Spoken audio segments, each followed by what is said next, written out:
from the city that never sleeps. 17 miles from Madison Square Garden, New York City. It's America at Night with Rich Valdez, America's favorite late-night talk program, featuring interesting guests from around the world and calls from across America. And now, here is your host, Rich Valdez.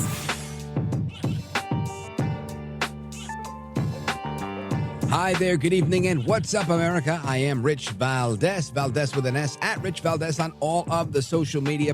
Welcome to the Tuesday night edition of the program. If you want to give us a call, we're live, 833-482-5337, 833-4-VALDEZ. And Speaker Johnson and Senate Leader Chuck Schumer, Majority Leader Schumer, say that a spending deal has been reached. So I guess we've avoided yet another government shutdown. Seem to be doing pretty good at that lately, avoiding those. We also have some other news I want to get into. Let's see. What was the first thing I wanted to get into? It's a clip. It's a clip of audio that we've got of this story of an illegal alien gets caught with a gun. His defense is that he has to have one. The government charges him and says, well, you know, if you're not in the country legally, you're not allowed to have a gun. His lawyers push back with the defense that the Second Amendment is not just for citizens of the United States, but for everybody in the United States. And it gets really interesting from here, right? You and me, they don't want us carrying guns, but illegal immigrants have at it. Listen to this. A U.S. District Court judge ruled earlier this month that prohibiting illegal aliens from possessing firearms is somehow a violation of the Second Amendment. The ruling, issued on March the 8th by Obama-appointed District Judge Sharon Johnson Coleman for the Northern District of Illinois, pertains to the case of an illegal migrant by the name of Heriberto Carbala Flores. Carbala Flores was charged under the Title 18 of the U.S. Criminal Code, which is a measure preventing illegal aliens from having guns. That's right, it's a clear violation of federal law, you see.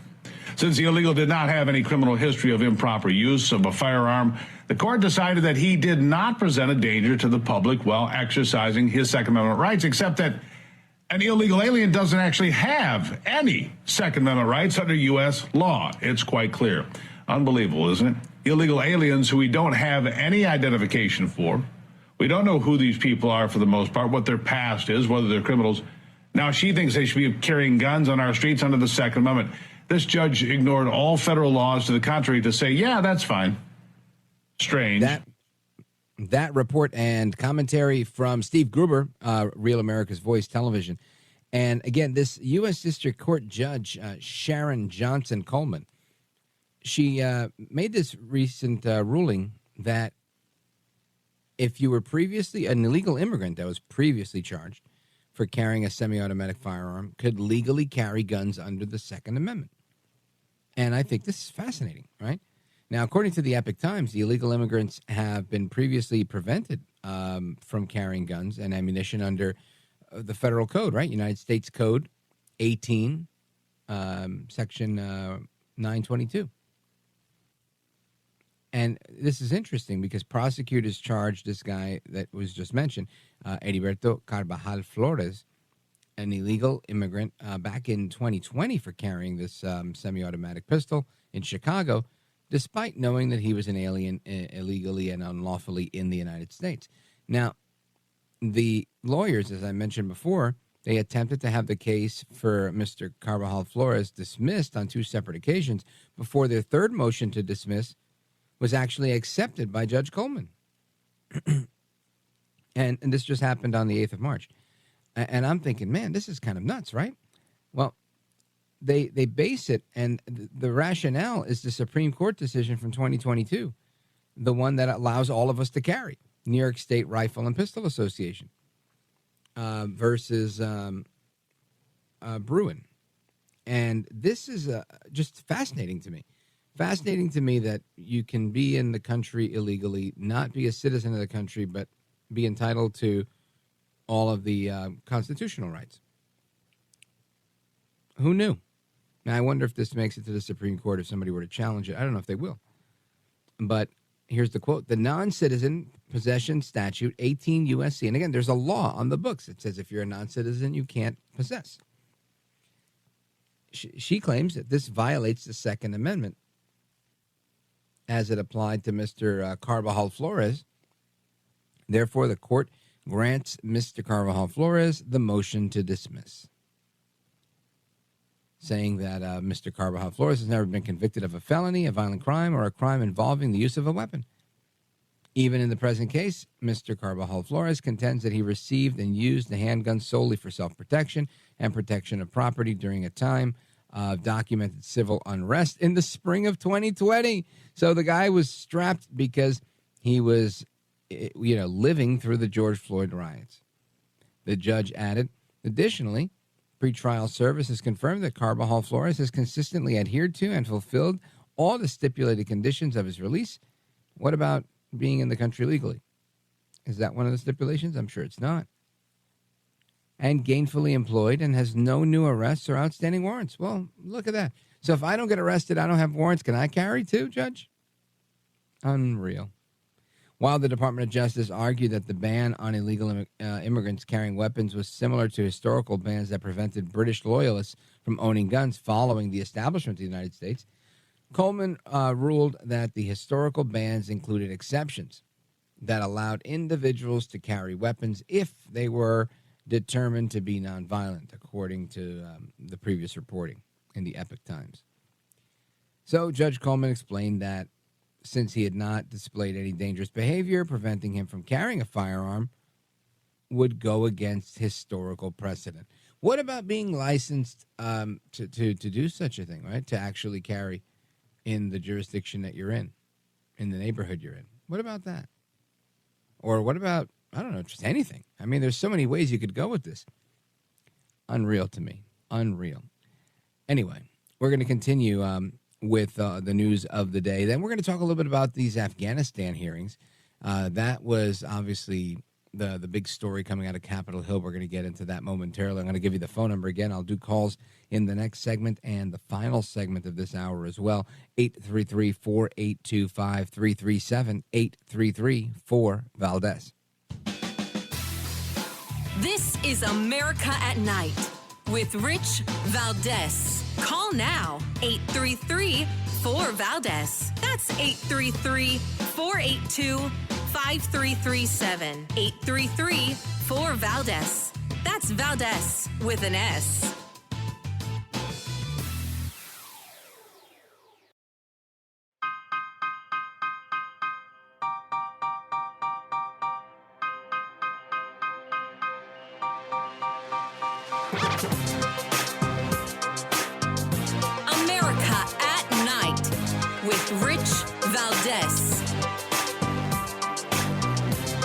All right, amigos, welcome back, familia. And the controversy, the bochinche, if you will, continues over Trump's use of the metaphor bloodbath. And everybody's still out there on the left pounding their chests, banging the pots and pans because, oh my gosh, Trump is dog whistling his evil, crazy supporters to violence. He's calling us to violence if X, Y, and Z doesn't happen.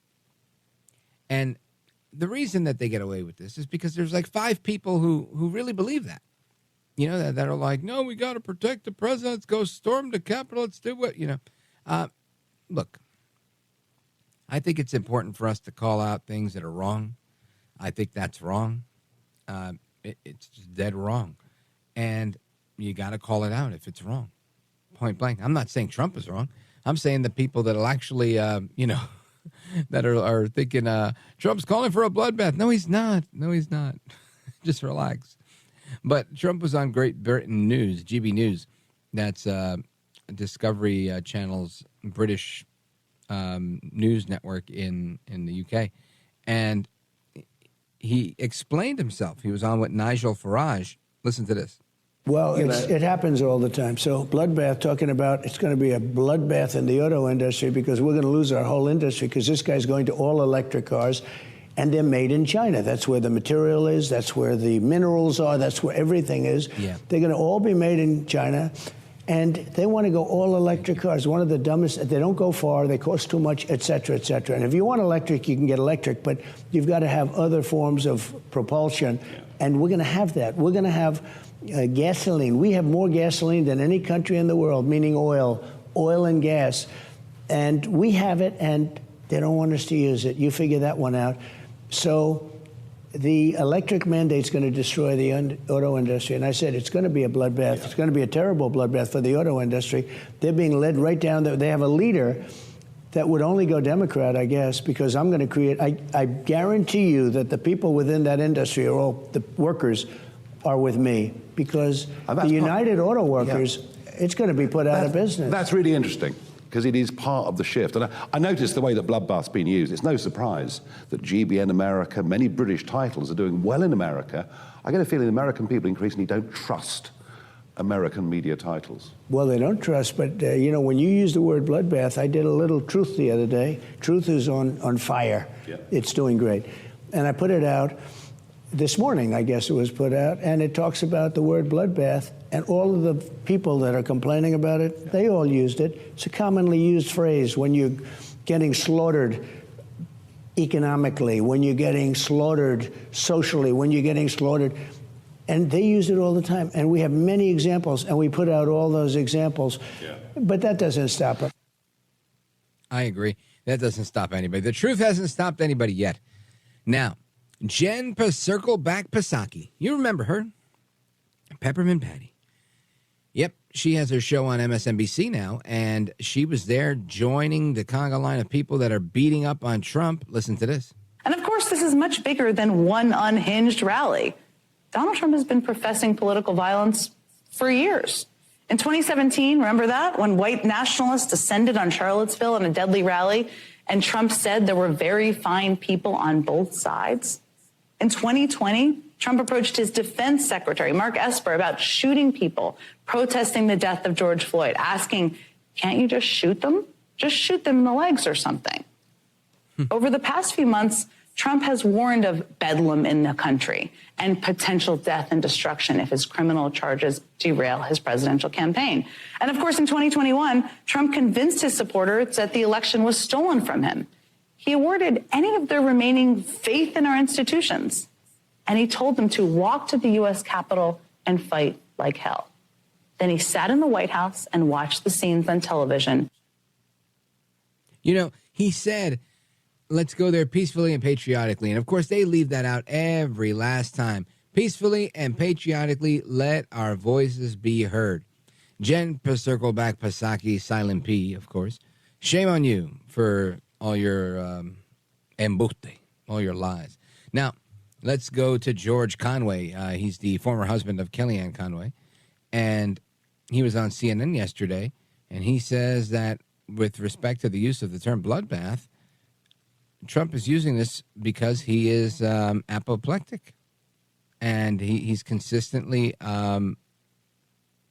showing that he's a psychopath. How about that? It's classic Donald Trump. I mean, the context here isn't that he was talking about the auto industry. He was talking about the auto industry, but he uses this apocalyptic language, this violent language consistently, almost on any topic. And the reason fundamentally is true context. And the true context is his state of mind, his mental abilities, and his personality disorders. He is a narcissistic psychopath. I mean, if you look at the definitions in the DSM-5, the Diagnostic and Statistical Manual for Mental Disorders, he is clearly a sociopath and a psychopath. And that connotes an individual who has no conscience, no limits. Is a pathological liar, as we see about his discussion of the January 6th and the so-called stolen election. I mean, he cannot help himself. He does this stuff because he doesn't care about the consequences, and because he catastrophizes everything in order to cause his cultish supporters to support him and to do his bidding. And it's just, I think we've been dancing around the main problem here. It's not his rhetoric I mean, his rhetoric does cause problems, but the cause of his rhetoric is his fundamental mental instability. George Conway, wow. So this is just fascinating. He's head shrinking Donald Trump. He's explaining what's going on. The bigger question to me is, I don't really have a problem with this. I think it's a little, a little out there, but let him say what he wants, right? I'm supportive of free speech. This guy's obviously hit his head one too many times, but ultimately, who cares, right? I mean, I sit there and I analyze Biden all day, and I talk about his open brain surgeries and this and that, and how he's just not up to the job. He's not equal to the task. So if they want to say that, they can. I think just the problem is when you actually do the comparisons, when you see who's who and what's what and who's performing and how they carry themselves, I think it's pretty clear that Trump is able to do his thing and Biden's not. I think it's that simple. Anyway, I want to go to the phones. 833-482-5337, 833-4-VALDES. Let us check in with Lee in Burlington, Vermont, WVMT. Lee, go right ahead. You're on with Rich Valdez. Welcome. You were speaking about the Second Amendment to the United States Constitution earlier in the program, correct? Yes. And is that not the constitutional amendment that guarantees every citizen of the United States the right to keep and bear arms in their home? Yes. And isn't there another amendment or provision in the Constitution that protects you from unwarranted searches and seizures of your home and your person? Yeah, Fourth Amendment. Okay. I went to my doctor, and I went for the annual exam that my Medicare Advantage plan pays for. So I went in there. The doctor said, I'm going to ask you some questions for Medicare. And do you know what one of the questions was? Do you identify as a man or a woman? No. Are you an illegal alien? The question was, do you have any firearms in your home? Essentially, They're using MDs to gather information without a warrant about what you keep in your home to protect yourself. Unbelievable. They will stop at nothing, right? And that's what's fascinating about the big government leftist is that I look at this and I go, man, wow, that's crazy. And they're looking at me and they're like, what are you, an idiot? Of course we're going to find out. We're going to use doctors to get the information. We're going to use nurses to get the information we want. We're going to use whatever we can. Teachers, any instrumentality of this government, any employee or associate of this government is going to be used for the purpose of advancing this government's interests, not the interests of the people. And this is a fundamental departure from what people believed at one point in American history, and it's a fundamental departure of what I certainly believed, just my whole life. Lee, excellent call. Thank you very much for bringing this to our attention. Folks, when you go to the doctor, tell them your toe hurts, tell them your head hurts. Don't tell them if you've got a gun. Send them packing. Tell them to go pound salt. Anyway, we're coming right back. We're going to discuss what happened in Afghanistan with this disastrous withdrawal and more. Don't go anywhere. I'm Rich Valdez.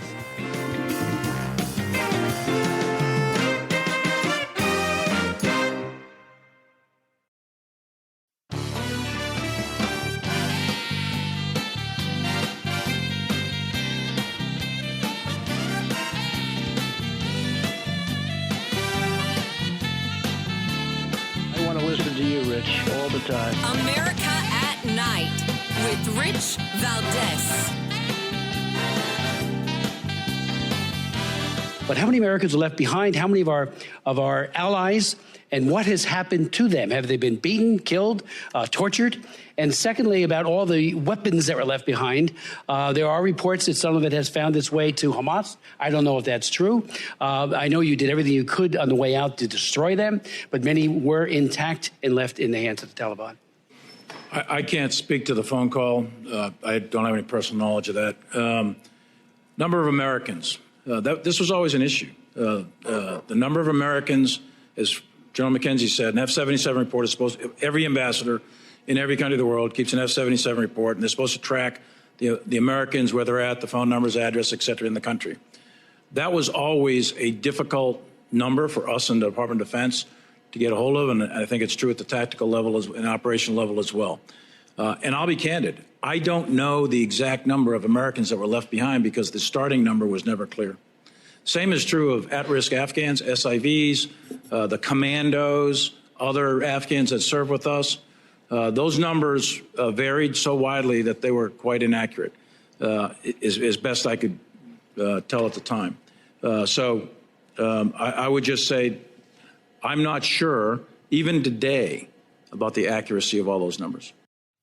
I think General Milley is an embarrassment. Welcome back, America. It's Rich Valdez. We're going to talk about this hearing today that happened in Washington, D.C., and I want to do it with Dr. William Ruger. He is the president of the American Institute of Economic Research, and he is a veteran of the Afghanistan war. He was nominated to be ambassador to Afghanistan by President Trump, and he's our guest right now. Dr. Ruger, welcome. Thanks for having me on. You bet. When you hear General Milley give the testimony he just gave, saying, in all candor, I don't know how many people were there. We didn't know anything. The numbers were hard to get. Some people may see that and say, well, he was honest. He admitted he didn't know what was going on. Others may look at that as vast ineptitude and just a failure to really understand what's going on the ground. What say you? Yeah, I mean, again, it's very easy to Monday morning quarterback these types of scenarios where essentially you have a kind of state collapsing and America trying to withdraw.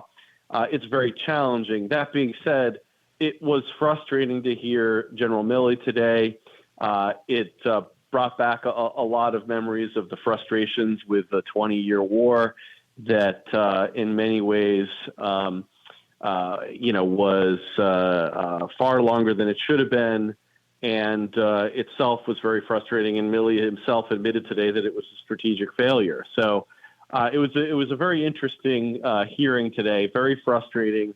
And I think I understand why so many people are frustrated at the leaders, including General Milley, who had responsibility for parts of this 20-year mess. Do you think that the ire that many Americans have, and that many of the folks in Congress and even some of your colleagues that are fellow veterans have, this disdain that they have with the pullout of this war, do you think that's warranted?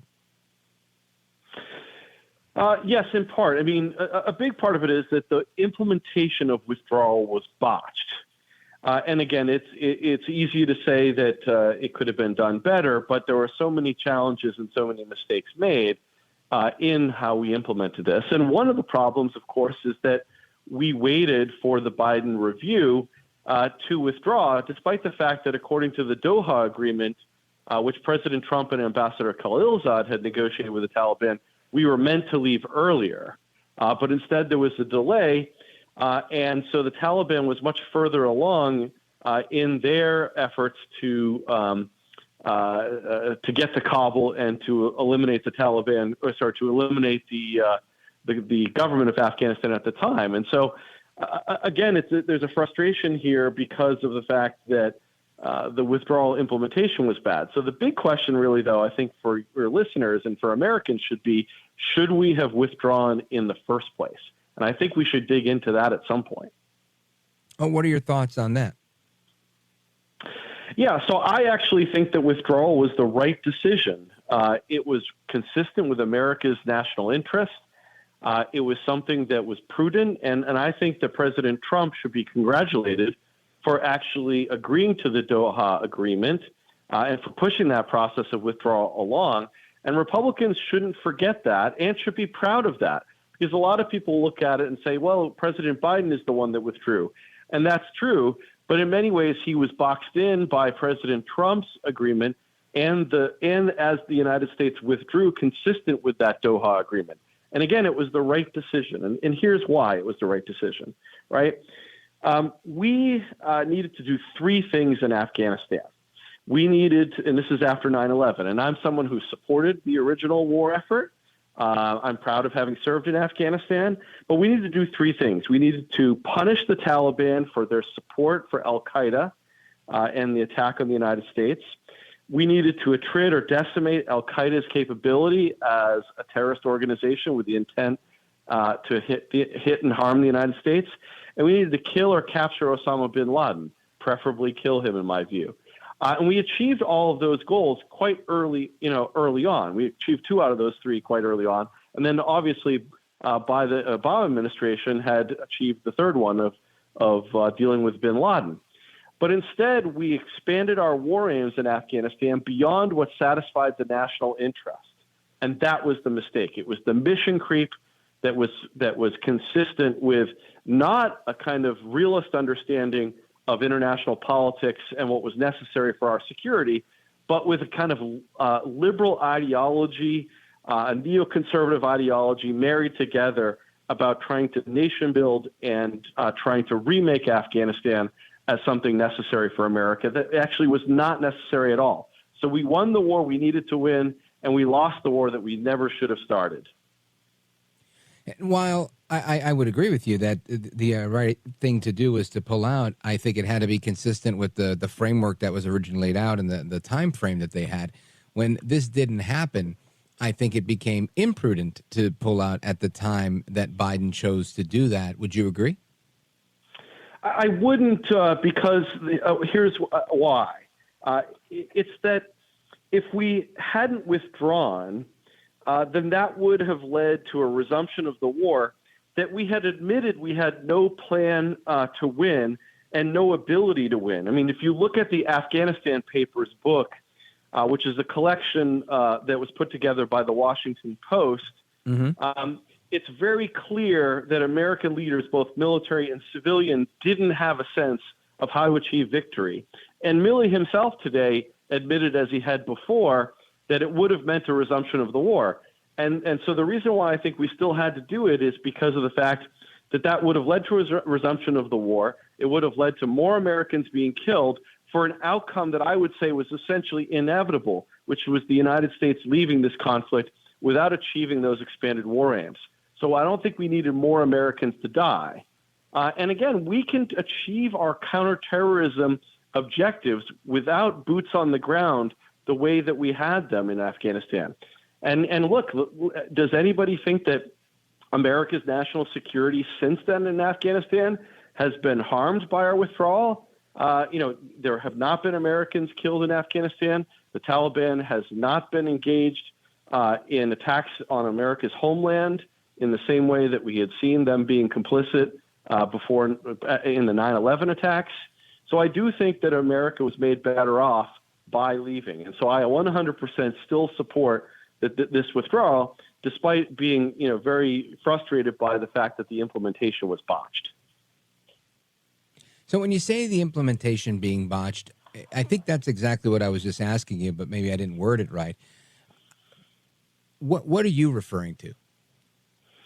I'm referring in particular to the scenes in Afghanistan as we left that were both, I think... people hanging off of planes during an airlift, that type of thing? Exactly. Not to mention the terrible, American deaths of 13 great patriots at Abbey Gate.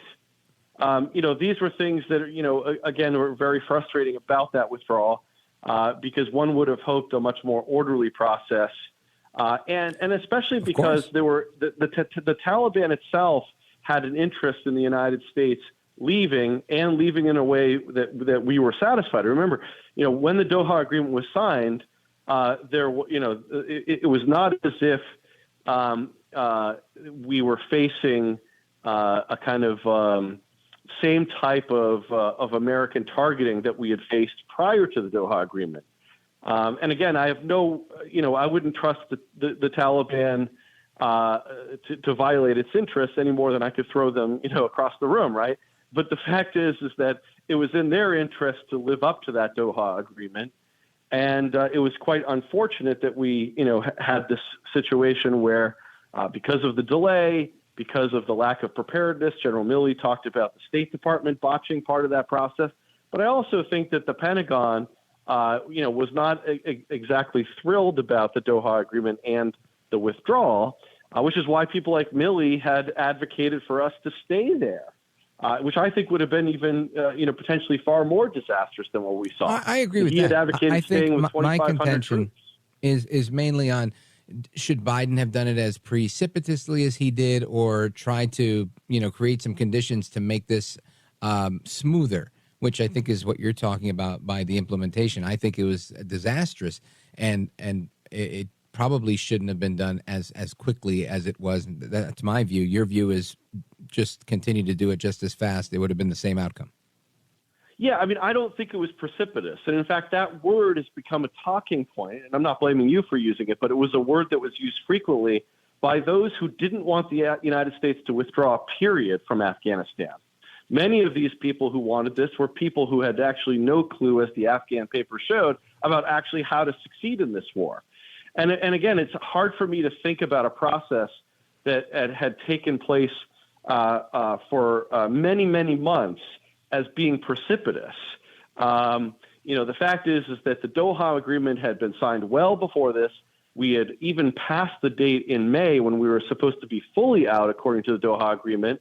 And so by the time you get to August, of course, it's hard to say that was precipitous, right? Because we had already gone past the date it was supposed to happen, and already past the times in which Americans had been slowly withdrawing consistent with that agreement. So I think this notion of precipitousness is something that has been fostered by those who never wanted us out in the first place, or are taking pot shots at Biden. And again, there's lots of reasons to disagree with President Biden's approach. But the fact is that the withdrawal decision itself was a very sound one that President Trump, I think, appreciated. Yeah, I think you might be misunderstanding my position. When I say precipitous, I'm speaking on behalf of Americans that don't possess PhDs and didn't serve in the war and are just watching this on their televisions and seeing the reporting coming through and seeing people hanging off of planes and seeing American soldiers die and seeing what seems to be an absolute disaster. And to hear that this was a good thing is somewhat shocking. But we appreciate your time, Dr. Ruger. Folks, check out Dr. William Ruger, PhD, president of the American Institute for Economic Research. We'll be right back. This is America at Night with Rich Valdez.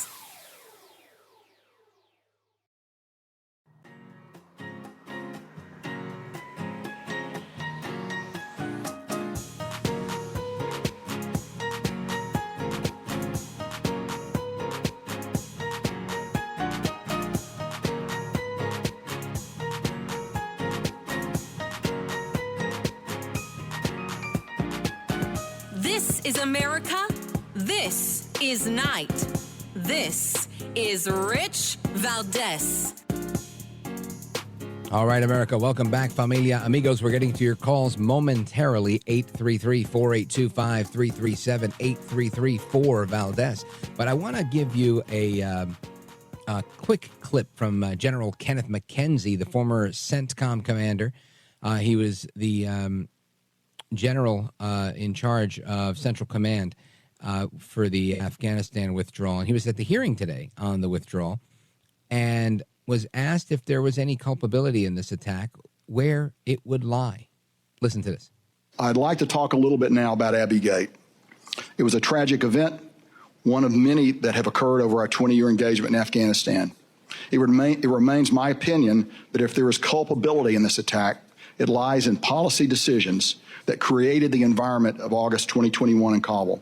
Culpability and responsibility do not lie with the troops on the ground, who perform magnificently. It does not lie with the platoon, company, or battalion commanders or the flag officers who oversaw operations on the ground in Kabul.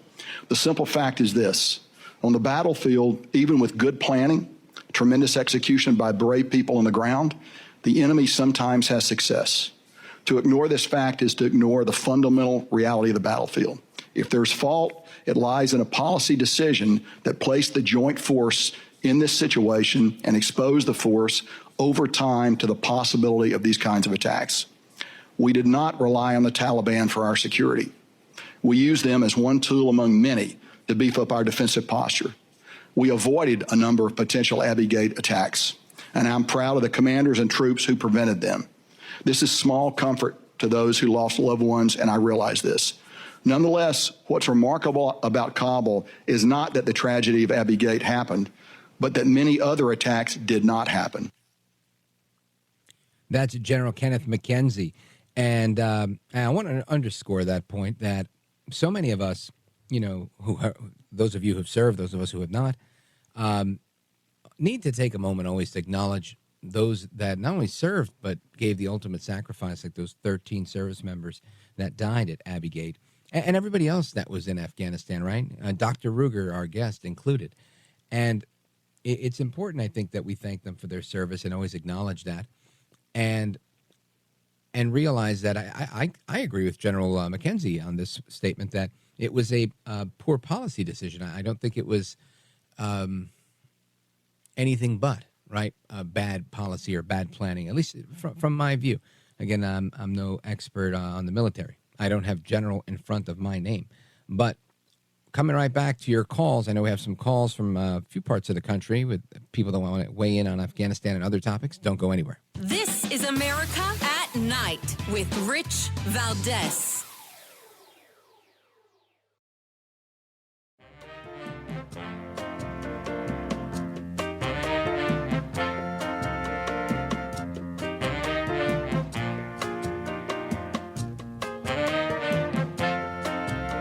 America at Night with Rich Valdez.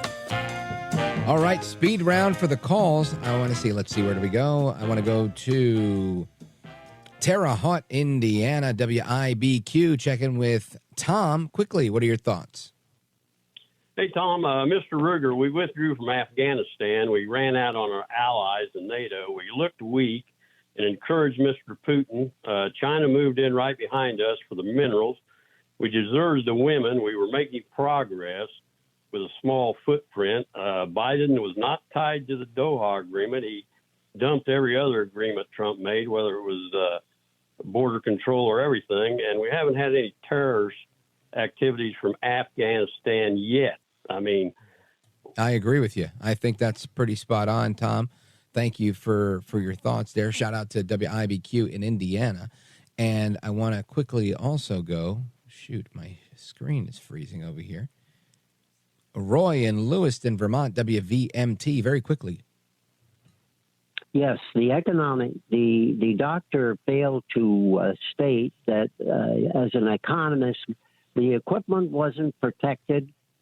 The history of the adversaries and their killing of people. We had experience in Vietnam and Korea with pullouts, and that's what happened. They were hanging off planes. So if he says this is the end of the evidence, he's false. So. Understood. Thank you for your thoughts, Roy in Lewiston, Vermont, on WVMT. Big shout out to everybody listening in Vermont. And let me see, do we have time for one more? No, we won't have time for one more. The music's going to kick in. But Stephen in Fort Novosel, Alabama, WTVY, says Biden was preoccupied looking at his watch to insult the families of the fallen. I remember seeing that. And again, maybe that's considered taking a pot shot at Biden, but it's kind of what I'm here for. All right, America, we're coming back. We continue our discussion on everything happening in America at night. Looking forward to the rest of your calls and more as we work through this evening. Some interesting dialogue coming up next. Don't go anywhere. I'm Rich Valdez.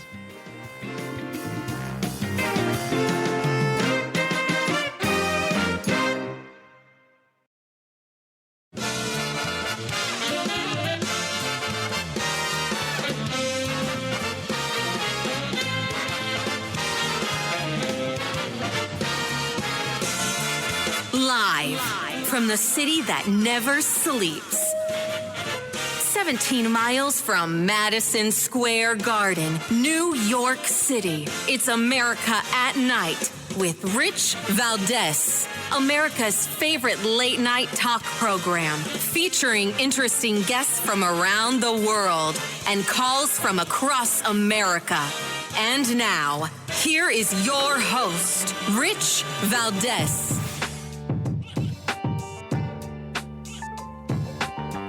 Hi there, good evening, and what's up, America? I am Rich Valdez, Valdez with an S, at Rich Valdez on all of the social media. Welcome to hour number 2 of the program this Tuesday evening. If you want to join our late night national town hall conversation, give us a call, 833-482-5337, 833-4-Valdez. And Speaker Mike Johnson and Chuck Schumer have reached a deal. So they have avoided yet another debacle in the swamp. Let's give them a little bit of time. We'll be back. There'll be more. There's some other news. Texas has withdrawn $8.5 billion from BlackRock due to concerns regarding ESG. Good for them. And another good for them on Texas, Governor Abbott tells SCOTUS that the buoys will remain in the river. You know, the buoys he put there to protect his state because no one else is protecting his state. That's always interesting. Now, I want to continue our discussion on how Democrats continually betray America, in particular those that work, right? Middle income people, because that's most of us. and it's a sad thing, but it's a continual thing. Tell me her name again. And this is one of those things that, to me, is always, it doesn't get old, right? This is a topic we could talk about forever. I want to bring in our guest, and she is from Newsweek, Batya Ungar-Sargon. I hope I said it right. Welcome. Thank you so much for having me. I'm so happy to be here with you. Thank you. Thank you. So I want to get your take on this, and I know that you have a forthcoming book, and we're going to talk about it, but we're not going to talk about it, and we're going to have you back when the book is out, and that's fine, because I know how the book game works, and thankfully we have a lot of folks in this audience that like to buy books. But I want to get your take on this because I've seen some of your work, not only in Newsweek, but I've seen some of your work on video where, you know, you've done interviews and whatnot, and they were very impressive. And I thought this is someone we should talk to because I think you have a grasp, or at least not only a grasp, but the ability to articulate things that so many people are thinking, and few have the articulation to really put that succinctly. So when it comes to this idea that the Democrats are sabotaging the middle class, if you will, tell us about that. Wow, that is really well put, sabotaging the middle class. I love how you put that. Well, thank you. My book is completely about that. It's called Second Class, How the Elites Betrayed America's Working Men and Women, and it's available for pre-order on Amazon. It'll be out in exactly 2 weeks from today, and I am excited to come back and talk to you all about the book when it's out. For now, I want to run an idea by you because I'm really curious what you think about it. It's very much on this topic. Sure. So, the book is basically about how the Democrats created an economy that works really well for them and for their college-educated elites, and is basically class warfare if you are working class. And something I started to notice when you realize this, when you think about class a lot, when you are become aware and kind of like red-pilled to the truth about America, which is that we're not really divided along left versus right or racially, but the real divide is the class divide between the over-credentialed college elites and the working class. When you start to see that, you start to see the Trump phenomenon completely differently. And what I mean by that is, you know, to the leftists, the Democrats, they see Trump as an extremist, or rather they paint him as an extremist, right? They're always talking about he's a threat to democracy, he's a racist, he's a this, he's a that. But if you look just at his policy, just at the agenda, just at how he governed, what you see is the consensus candidate that Joe Biden pretended he was going to be. You see a person whose position on abortion is 15 weeks. I'm talking about Donald Trump. 15 weeks is where 80% of Americans are at when it comes to abortion. Again, consensus candidate. You see a person who is courting black voters.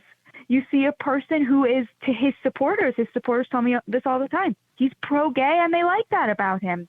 You see a person who is strong on immigration the way that the Democrats used to be in the 90s before they turned their back on labor. So to me, I look at Donald Trump, I look at the policy on trade. This is a guy who has a trade agenda that is completely revolved around protecting American workers. He is the consensus candidate on every single issue you could point to. Transgenderism in schools, right? Abortion, immigration, trade. He is where 70% of Americans are at. And that is what I think is really happening, where all the lawfare is coming from, why they're trying to destroy him in every way they can, because he really is a rebuke to the Democrats who betrayed the working class and betrayed that 70% of Americans who kind of more or less agree about what's important to this country. What do you think about my theory? I think it's a great theory. And you know what? I heard some elements of that theory, which I thought was really brilliantly put, when you sat down with Bill Maher. And I saw a clip of that the other day. It might have been yesterday, honestly. And I said, oh, my gosh, this is extremely well put, because the argument didn't come across as partisan. It didn't come across as anything other than very logical. And I think I meet tons of Trump people, and many are Tea Party conservatives. Others are, Republicans that lean very conservative. Some are libertarians.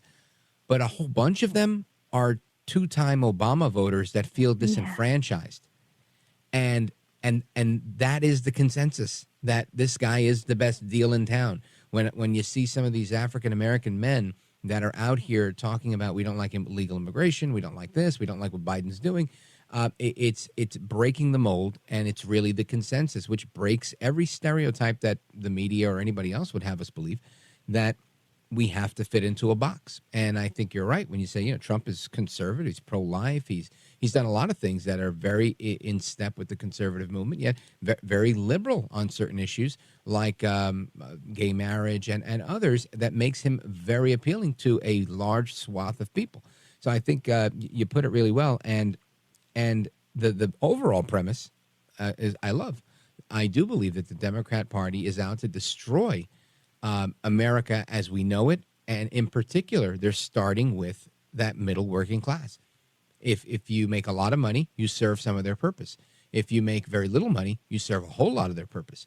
But if you are surviving and actually building and trying to get from that middle income class to the higher earning class, well, there you go. Now you don't serve their purpose yet, and therefore they're going to put you in one or the other, kind of like Castro did when he came to power. So let me just remind the audience who we're on with. We're on with Batya Ungar-Sargon. She's the deputy opinion editor at Newsweek, and she's the author of the brand new book, Second Class. We're going to have her back on in a couple of weeks to talk about the release of the book. And Batya, I appreciate your theory. I think you're spot on. When you're doing what you do, what's some of the, are you getting backlash, or are you getting people high-fiving you when you say this stuff? What's the reaction? I'm getting a lot of working class people high-fiving me, and a lot of over-credentialed leftist elites who get extremely triggered by me. Something about those PhDs. Yeah. I know. And, it's really, I really do want to have I was talking to Charlie Kirk about this today. There's like a tension in me. On the one hand, I totally want to own the libs. I totally want to give the working class, who these elite, rich liberals sneer at, I want to give them the ammunition and the language to really destroy these people.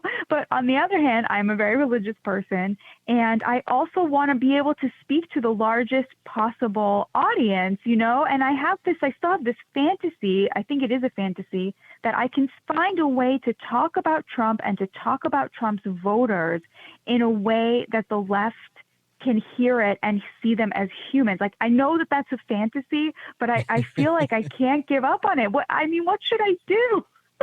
I think you're doing a good job. You're right on track. And I want you to stick with me, Batya, because we're going to continue to talk about things in a very logical perspective. Folks, we're on with Batya Ungar-Sargon. She's from Newsweek, and she's got this brand new book, Second Class. We're coming right back with her. Don't go anywhere.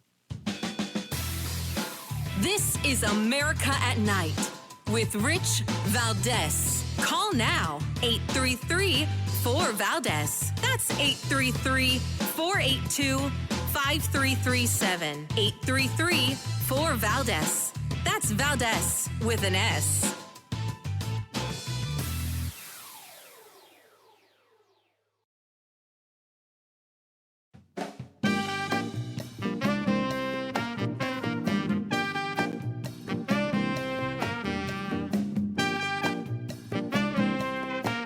Well, thank you, Rich, and thank you for everything. I know you very well, and I listen, but I have a lot of people that listen, and they love your show, and I appreciate it very much. America at Night with Rich Valdez. There's never been a president that's done such harm to a country as this president has done to our country. He's the worst president we've ever had, and I'm looking forward to November 5th. That, of course, El Trompito, Donaldus Magnus, the 45th president of these United States, saying he's looking forward to defeating Biden after casting his ballot in today's Florida primary. And guess what? He won the primary. What a surprise, right? And our guest is Batya Ungar-Sargon. She's the deputy opinion editor at Newsweek.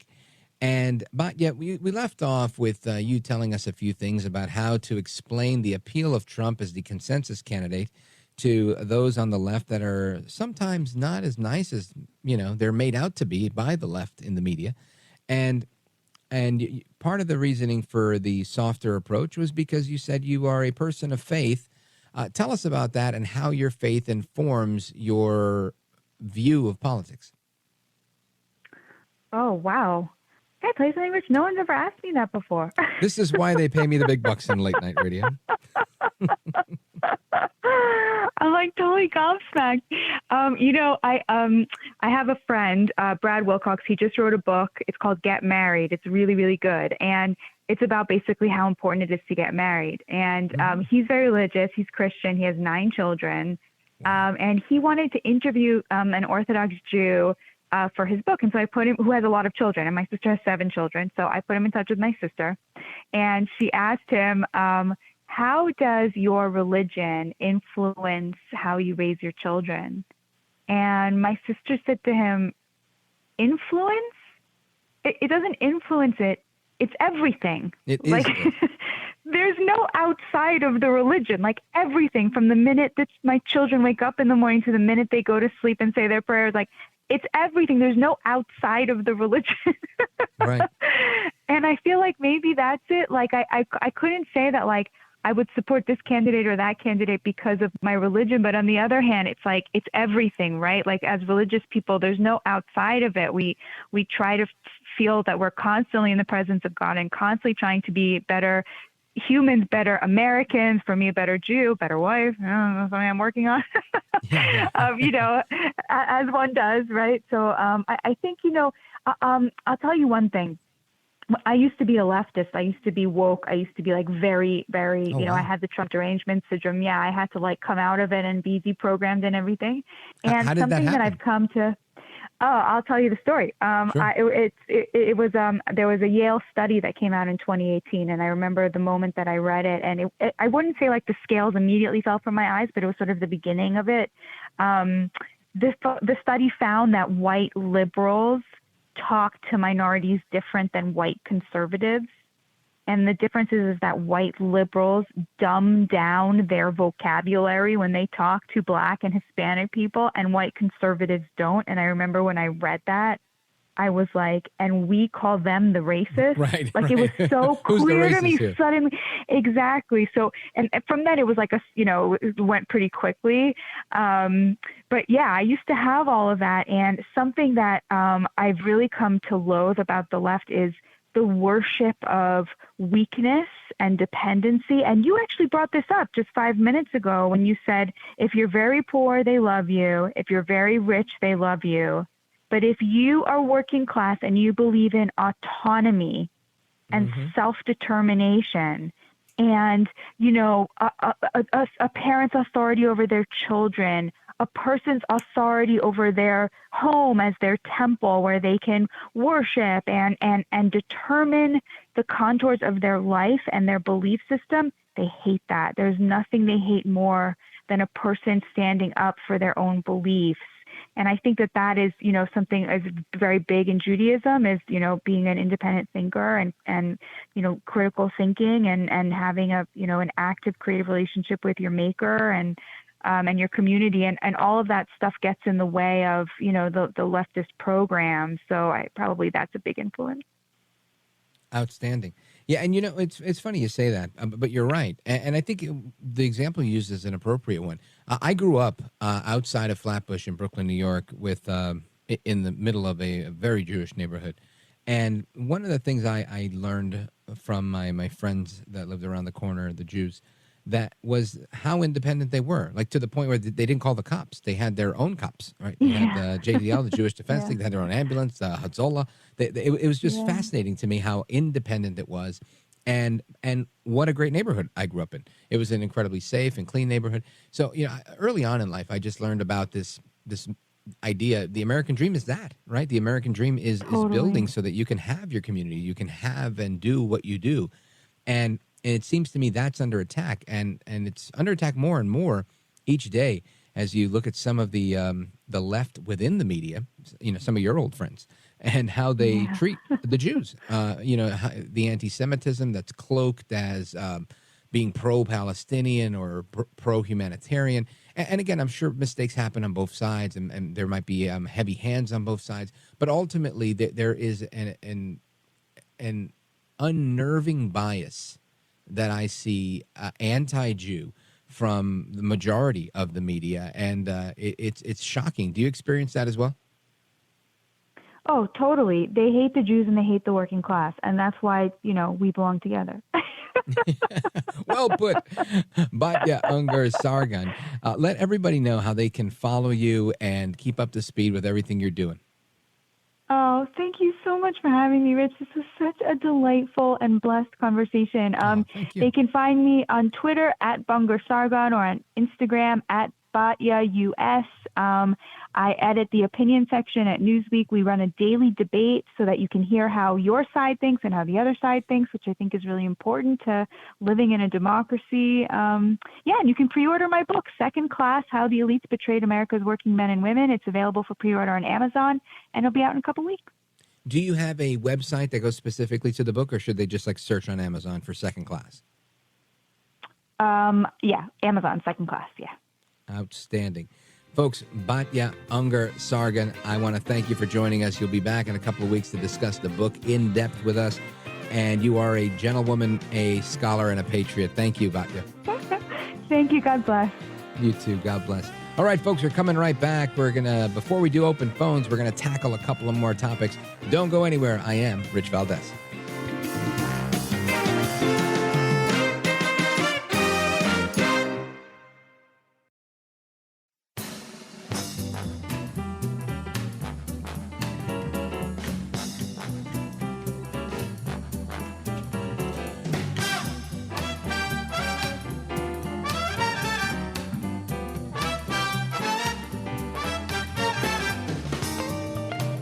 Well, Mr. Valdez, you have one of the greatest shows that radio's ever had. America at Night with Rich Valdez. All right, so we're talking about globalism, the rise and decline. And our guest is Larry Schweikart, Dr. Larry Schweikart, America's history teacher. And he's the author of A Patriot's History of Globalism, Its Rise and Decline. You could check him out at wildworldofhistory.com. Dr. Larry Schweikart, welcome to the program. Thank you so much, sir. Great to be on. Pleasure. So let's dig into this, because I think, I don't know, let's see. Y2K was the year, and when people talked about globalism in Y2K, they were talking about the spread of a global economy. Fast forward a quarter century to today, or close to it, and you say globalist, and it's these evil, bad people like Klaus Schwab, who's like a mad scientist, and his henchman, his sidekick, Dr. Yuval Harari.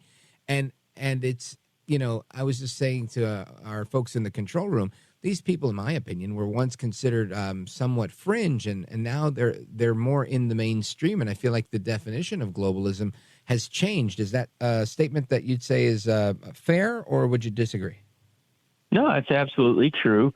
And of course, thinking back, I remember Y2K. I don't know if you're old enough to remember this, but I sat up that night with a shotgun across my lap, expecting all the prisons to open and everything else. That's what's happening at the southern border. But back then, the idea of globalism was open communication, trade. It was all going to be good. The Coke commercial, right? Like to teach the world to sing and buy the world a Coke. And that's kind of changed a lot with people like Schwab and the false prophet Yuval Harari. These guys are just flat nuts. I'm with you on that one. I'm with you on that. I know I used to avoid talking about them because I felt they were just too taboo, too crazy, too out there. But as more and more of the left and others begin to embrace their godlessness, their secularism, and everything else that they bring, their science fiction, I feel the need that we have to discuss globalism and, as you put it, the rise and fall. So let's talk about that. Why the rise and fall? Because I didn't know there was a fall, and I'm glad that there is one. Well, okay, let's make sure we get the title right. It's decline. I didn't say they're gone yet. I said they're on their heels. They're on their way. So let's talk about Schwab and these guys at Davos. A couple of interesting things. First of all, the latest Davos meeting, almost none of the top world leaders came. The heads of France and Italy, Israel, Russia, China, the United States didn't go.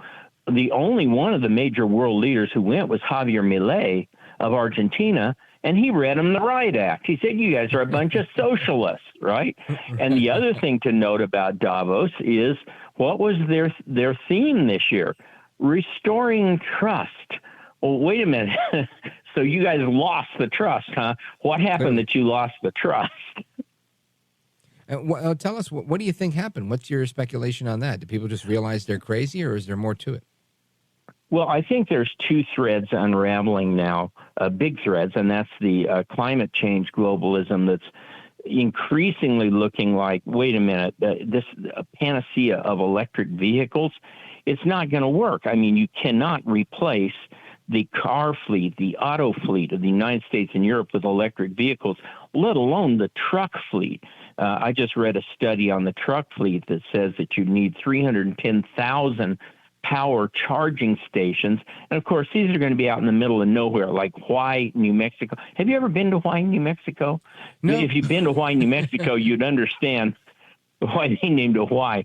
But how are you going to put a grid to all of these different places? And then there's the weight of these things. The same study said that one of these electric vehicle trucks would weigh almost 20,000 pounds. Well, you think our roads are bad now. Wait till you put a fleet of 20,000-pound trucks on the roads. You'd be replacing the roads every other year. So the unraveling of the climate change globalism combined with the unraveling of the medical globalism, thanks to the COVID, the China virus, as I call it, this has really set them on their heels. That's why they need to be restoring trust. That's outstanding. Now, Dr. Schweikart, your book, it seems like a phenomenal read thus far. Talk us through the rise, right? We're at the rise and decline.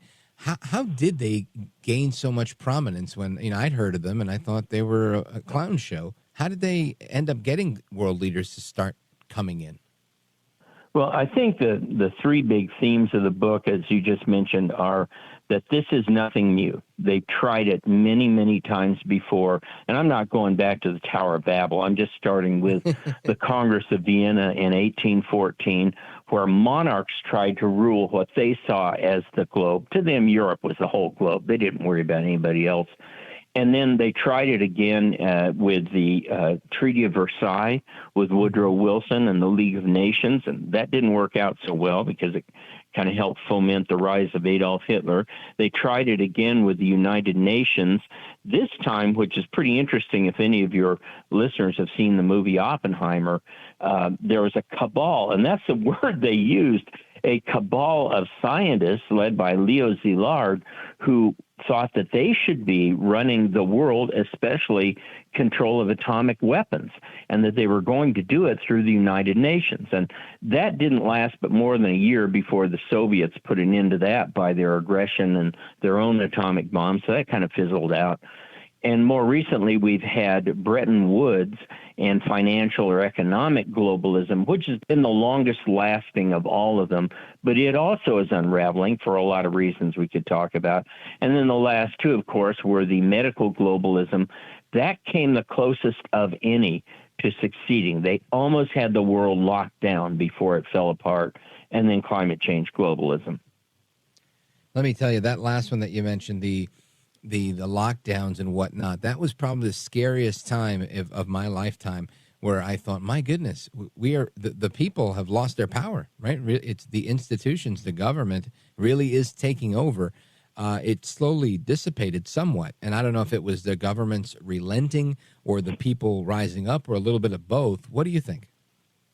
I think a little bit of both. We saw, for example, the first vax.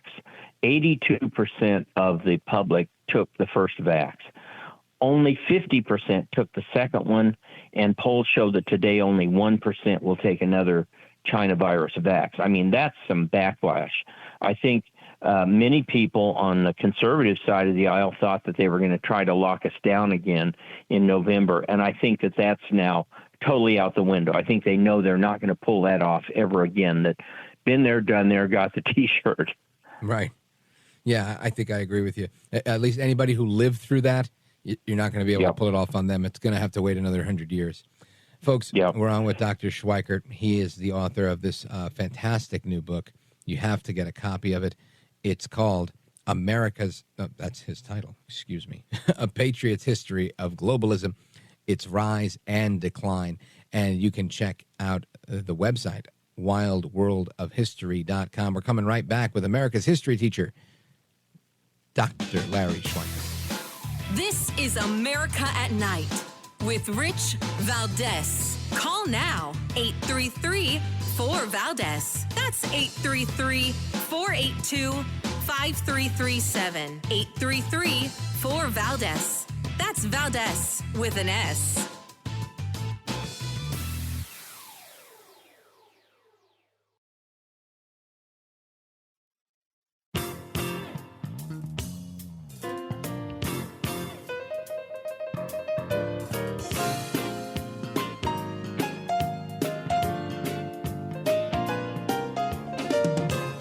America at Night with Rich Valdez. All right, amigos, welcome back, familia. We continue our discussion with America's history teacher, Dr. Larry Schweikart, and his book, A Patriot's History of Globalism, Its Rise and Decline. Check out his website at wildworldofhistory.com. Dr. Schweikart, we talked a little bit about the World Economic Forum and the World Health Organization. And I think for up until, I guess, COVID, there were many people that would regard the World Health Organization, the WHO, as, one of the foremost, most forward-thinking health organizations in the world. But I think in recent years, we've seen that it's a very politicized organization that has lots of is a puppet for some of the larger global players. China, I think, has, their hands all very deep inside of it. What are your thoughts as to the maybe independence of this organization one day, or is it something we just have to write off? Well, I don't know if it could ever be truly independent. Back in my rock and roll days, the Who, the rock band, actually came in and sat through our set at the Troubadour. So I don't want to confuse people when I say the Who, but the bad Who here, the Horton, here's the bad Who, is deeply compromised, and largely because so many people these days who are involved in supposedly overseeing and administering and regulating these drugs are also investors in these drug companies. And I think Bobby Kennedy did the world a great service by pointing that out, especially how deeply Bill Gates and Dr. Fauci are involved in a lot of these drugs. But I think you're right. A major sea change occurred with COVID. I mean, up until that time, I think most Americans trusted their doctor. They say, trust the science. Well, people don't trust the science anymore. And I think that the medical profession knows that. It's just my guess, but I think a lot of the really good news that started to come out of the medical profession about new drugs that have suddenly just popped out on the market that are doing wonderful things is more of that restoring trust. We got to get these people back because they don't believe us anymore. Yeah, that's an excellent point. And when somebody picks up a copy of your book, what are you really ultimately hoping that they glean from the book? What's the main thing? Well, I think the main thing, we call it part history and part hope. And the main thing is there's a tendency, especially on the conservative right today, to be McClellans. Are you familiar with the Civil War General George McClellan, who always outnumbered the Confederates, sometimes 2 or 3 to 1, but always was hesitant because he thought he was the one outnumbered. And I think that's where we are today, that we've had so much bad news, and a lot of people on our side are saying, well, they're going to lock us down again. They'll just steal another election. And I think the last chapter of the book shows you that there's a lot of hope out there, that the populist elements across the globe, from Argentina to Italy to Slovakia to Hungary to Portugal just last week, they're all moving in the same direction, and it's against this tide of globalism. And I think that we're starting to see it recede in a lot of ways. That is really encouraging. And when we come back, I'd love for you to tell us a little bit more, because, today I think I get very McClellan myself when I see articles like, I got one of my brothers. He writes to me every day. We have this group chat, and he's telling me they're going to lock up all the bad guys. They're going to do this. And I tell, oh, come on, you're pipe dreams. And then I see Peter Navarro's going to jail. They just locked up some lawyer that represented or who was pro-Trump and got in trouble with some Dominion stuff. And then I see President Bolsonaro was indicted. And I think, I'm sure it's a fake, phony, fraud charge. But ultimately what it comes down to is they're always trying to lock up the good guys, and it's the bad guys that seem to walk. So I want you to leave us with some hope when we come back. Folks, we're on with Dr. Larry Schweikart, and we're coming right back. This is America at Night with Rich Valdez. Call now, 833-4-VALDEZ. That's 833-482-5337. 833-4-VALDEZ. That's Valdez with an S.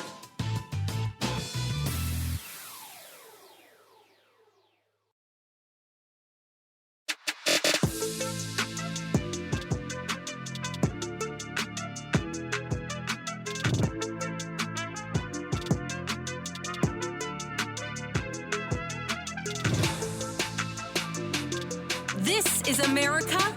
This is Night. This is Rich Valdez. All right, America, welcome back. We're on with Dr. Larry Schweikart. Excuse me.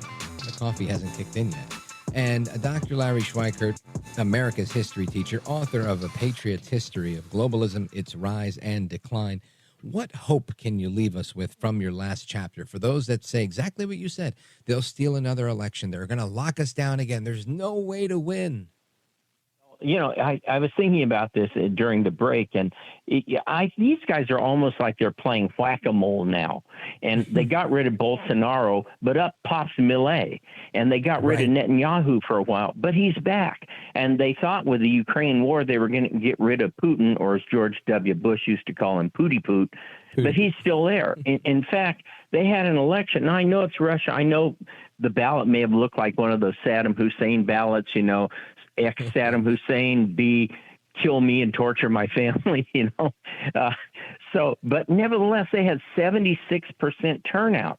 Now, you can kind of make people vote the way you want to, but getting 76% of the population to turn out's pretty good. I mean, that we've had elections in Taiwan with an anti-globalist guy there.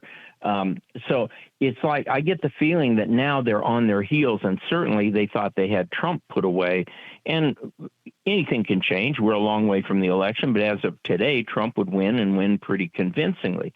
So I think, we give them too much credit. And I think that in many ways they played all their cards, and their big card was lawfare. And they've really, really failed at that. It looks like none of the criminal trials are going to end up before the election, and that Trump may get immunity in many of those ways anyway. Rich, I almost think if he gets convicted by boast and brag up there in New York, if he gets convicted on that one and he gets sentenced to a few days in jail or a few weeks, it would be the event of the century to have him sworn in a jail in an orange jumpsuit with 6 Secret Service guys bring in more money in fundraising.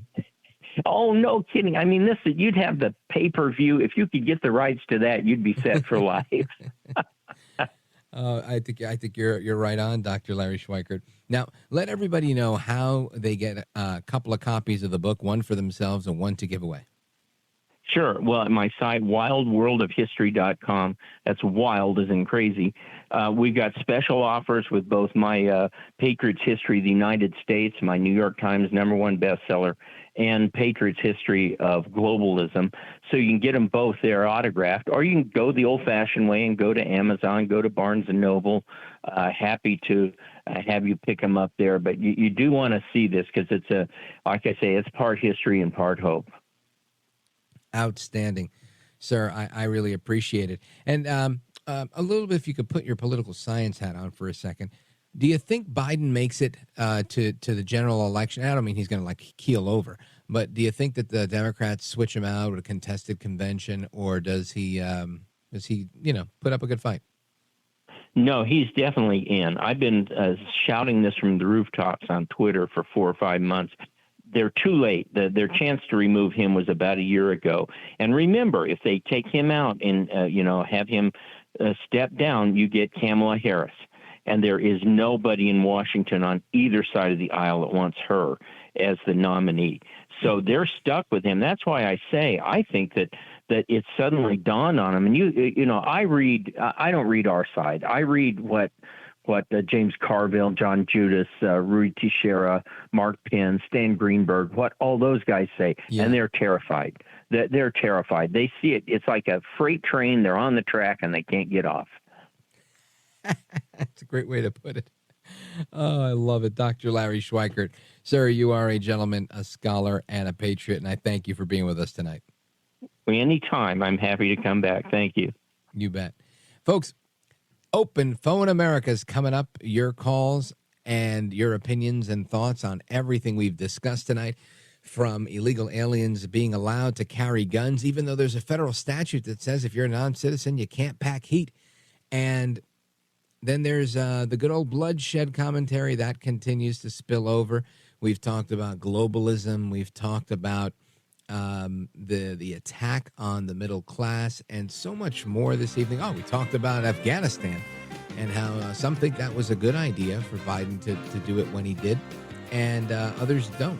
So curious to know your thoughts on those topics and everything else that you want to bring to the table. The phone number is 833-482-5337, 833-4-VALDEZ. Coming right back.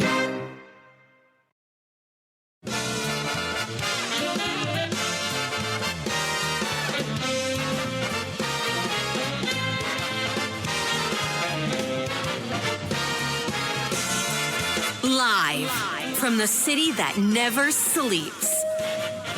17 miles from Madison Square Garden, New York City. It's America at Night with Rich Valdez, America's favorite late night talk program, featuring interesting guests from around the world and calls from across America. And now, here is your host, Rich Valdez. Hi there, good evening, and what's up, America? I am Rich Valdez, Valdez with an S, at Rich Valdez on all of the social media. Welcome to hour number 3 of the program. It is Tuesday night. About an hour ago, according to Google, and I don't know how credible Google is, it was I think it's called the vernal equinox, right? The spring is finally here. It is officially spring as of 11:06 p.m. Eastern Standard Time, or is that Eastern Daylight Time? I never know the difference anymore. But 11:06 p.m., which is when our show starts, consequently, it was officially spring. So happy spring, everybody. And let me see what I want to go over here. There's a bunch of things I want to talk about, a couple of small items, and then we're going to get to your calls. Of course, 833-4825-337, 833-4-VALDEZ. If you want to join our late-night national town hall conversation, feel free to do it. Love chatting with you, from everybody in Oregon and California to everybody in New York and Vermont and everybody in between. Lots of listeners in Wisconsin and Florida. And what else do we have? We have Washington State. We got Chicago. You know, we're really, really blessed to have the audience that we have on this program. And I thank each and every one of you for tuning in and for your kind words, both on social media and on the telephone. And those of you who disagree, you know, I'm happy for all. Speaking of the disagrees, I'm going to take a moment to share this with you. I would normally share this toward the end of the show, but really, just some people are just a little bit out of control sometimes, right? Well, let me give you some of the critique that we've been getting here. Let's see. There was one in particular. I said, I got to share this with everybody on the radio, in Radio Land, because it was just, it was interesting. I have one guy that whenever there's a picture of me on social media, he immediately chimes in and says something like, you do not look like a conservative. And I always wonder, what does a conservative look like? Am I supposed to be wearing khaki pants and a navy blue sport coat? Which I have, and I've worn this outfit a million times. But do I have to wear that outfit all the time? You know, I mean, come on. Another funny fellow, or a couple actually, I post a picture with my daughters, and they put, this is going to be very bad press for your conservative audience in your radio show. What does that mean? You know? I mean, some people don't even read the headline. They see me with, you know, some young women who happen to be my daughters, and they're beautiful. And voila, people are saying all sorts of stupidities. But there was one, and I'm not finding it, so I guess I set this up for nothing. But there was a comment that I wanted to share with you that I thought was just out of control. Very, very, very out of control. Let me see. Oh, here's Don Zimmer. I want to give a shout out to you. Don Zimmer says he listens to the show on 102.3, The Talk Monster in Chattanooga, Tennessee. So big shout out to everybody in Tennessee. Thank you, Don, for that. Thank you, Norman Bloom, also, who's listening on WGN on delay in the wee hours of the morning. Thank you, sir.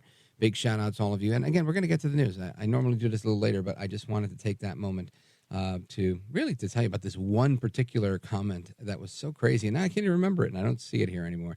So it is what it is, right? It is what it is. All right. Anyway, here we go. Do you want your daughters to know that you voted for a rapist, Uncle Juan Valdez? This guy calls me Uncle Juan. This is a play on the term Uncle Tom.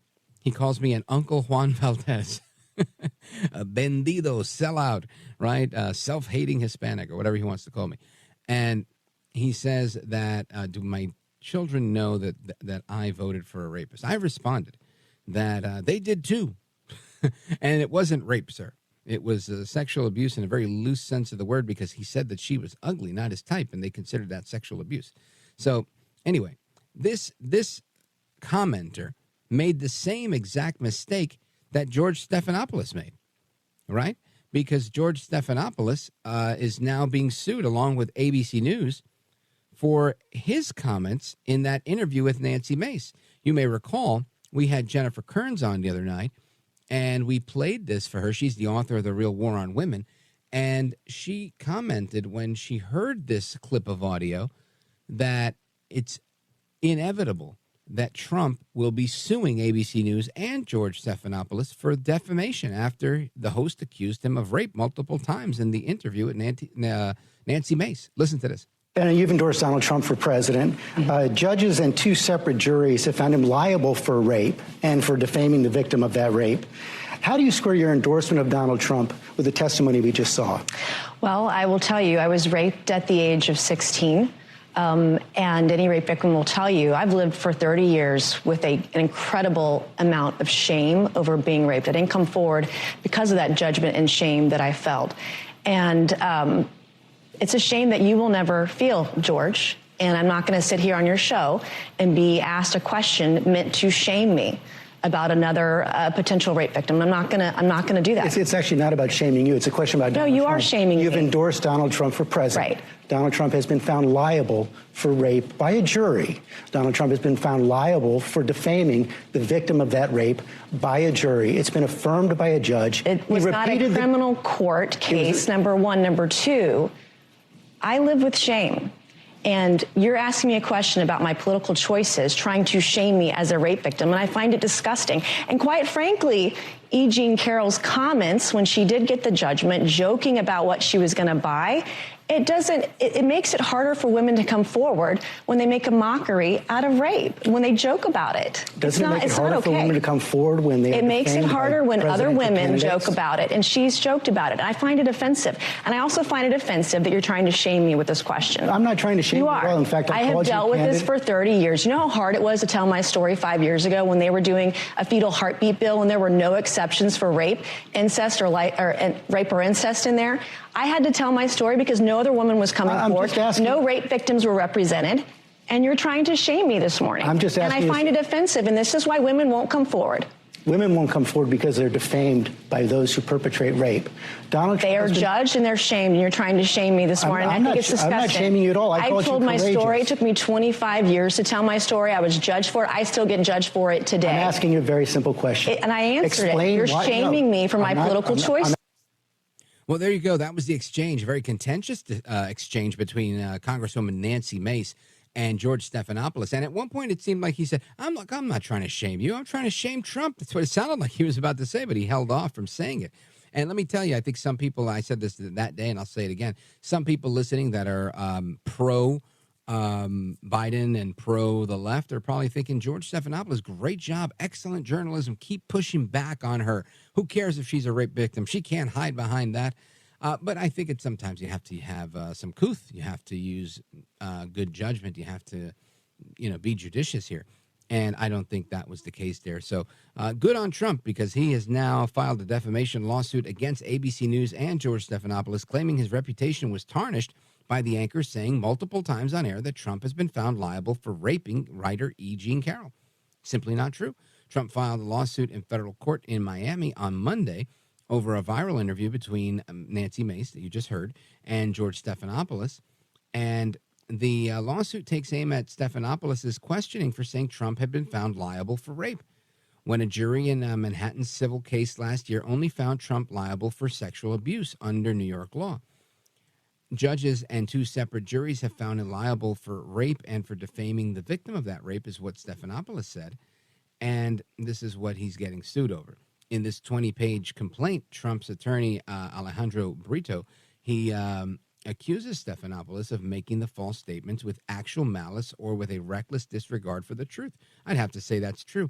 Because, before the term fact checker became a thing, that's actually the job of a journalist, right? If you are a journalist, you are de facto the fact checker.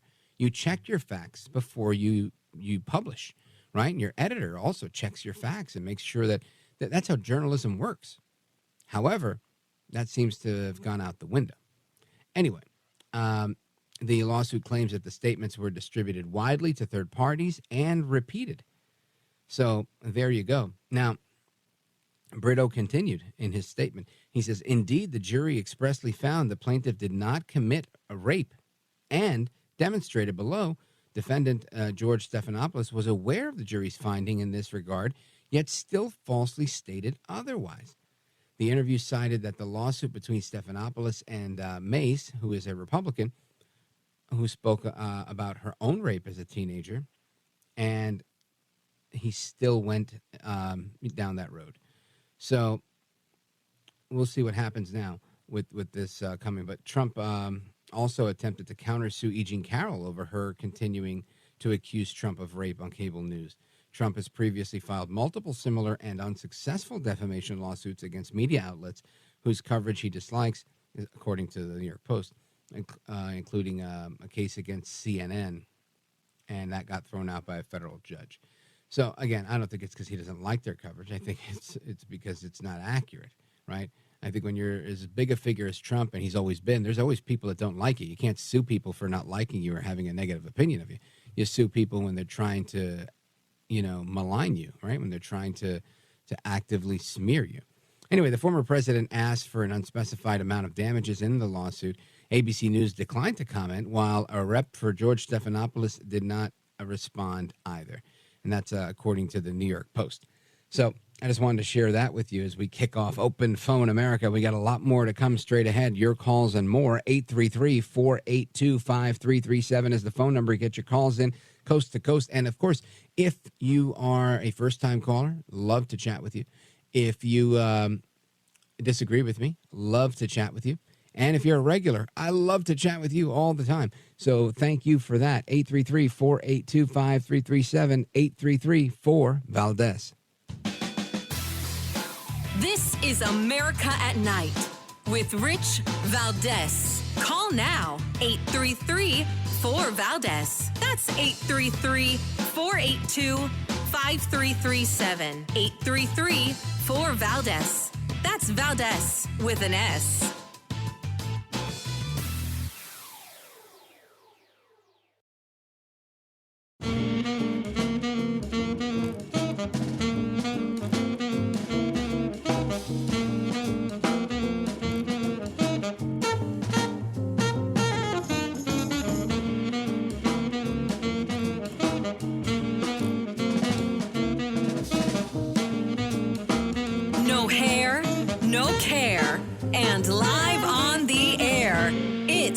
Valdez. Call now, 833-4-VALDEZ. That's 833-482-5337. 833-4-VALDEZ.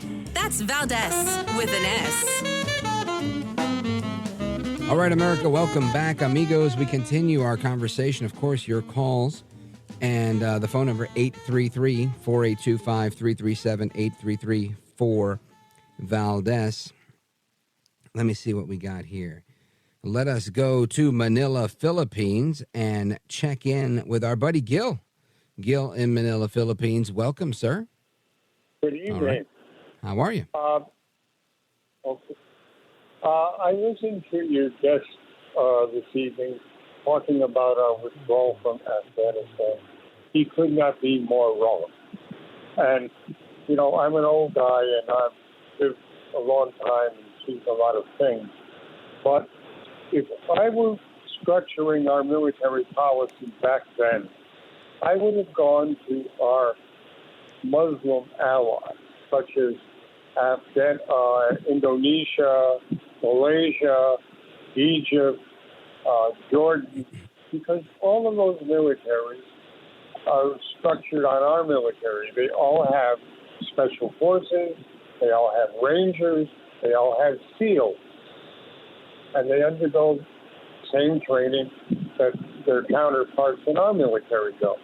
So we recruit a force of these special warriors from Muslim countries to go in and do that job. That job at the time was train the Afghan military to defend the population centers against the Taliban. That's what they were doing when we withdrew. Yeah, well, Gil, let me tell you, I think you're 100% right. And so far, 100% of the folks that have chimed in on that conversation are in agreement with you in one way or another. I believe there were so many ways to do this. And yeah, of course, the right decision was to pull out eventually, as long as the conditions were met and the timeline was right. I think that was it was a given. I don't think that's the larger question, which is whether we should have pulled out or not. I really don't. I think the question is, can we have pulled out effectively by not abandoning our $80 billion or whatever the number was of equipment that we left behind without having a real plan? Apparently it was a plan on paper, but it didn't become a plan on the ground, without having the massacre at Abbey Gate where 13 of our bravest were killed. And ultimately you look at that and you think, man, this didn't really go well at all. And to me, it seems like it was a bad idea overall if doing it at that time in that manner, at that speed, with the plan that was in place at that moment, because it didn't work. The execution failed. The implementation failed. And so, again, I guess you could split hairs and say it was a good idea, but we failed in executing. That's great. But, it's like saying, hey, look, it was nice that you were going to throw a surprise party, but, you set the person's hair on fire when you lit the candles. Yeah, granted. So then the whole thing's a bad idea, right? We regret this action. We don't want to burn somebody's hair off. At least that's how I see it. Maybe I'm oversimplifying. Gil, thank you for your call, my brother. Always appreciate hearing from you. And let me see, where do we go? We're going to go to Jane, Saratoga, New York, WGDJ. Jane, go right ahead. Hey, Rich. I'll tell you what, kid, you just get better and better. You really thank do. you. Practice makes perfect. Oh, that's true. Okay, George Stephanopoulos, let him, I think I said it right, your call screener tried to help me. He is the most despicable loser that God ever put on the face of the earth, and he should be sent far away and never work again.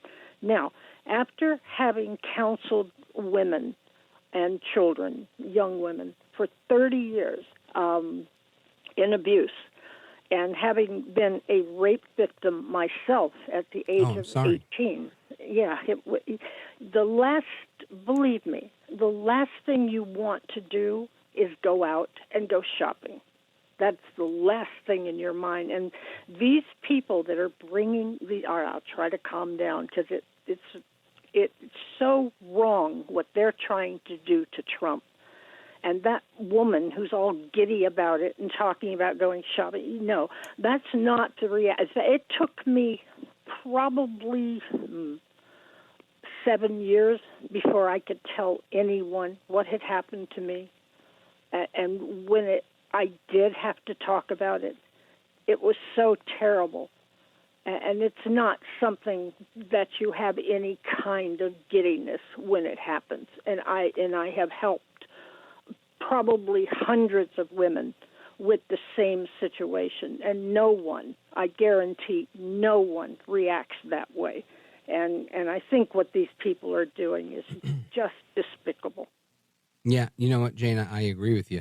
What I saw when she was talking about how she was going to spend that money, I think it was a CNN interview, I thought, this woman is a fake, a phony, and a fraud, in the words of the immortal Bob Grant. Jane, WGDJ, thank you for your call. I appreciate you. Keep up the great work. Folks, we're coming right back with the rest of your calls and more. 833-482-5337, 833-4-VALDEZ. When we come back, we're going to talk about MS-13 gang members having sex with children, getting caught, getting released, and more. Don't go anywhere.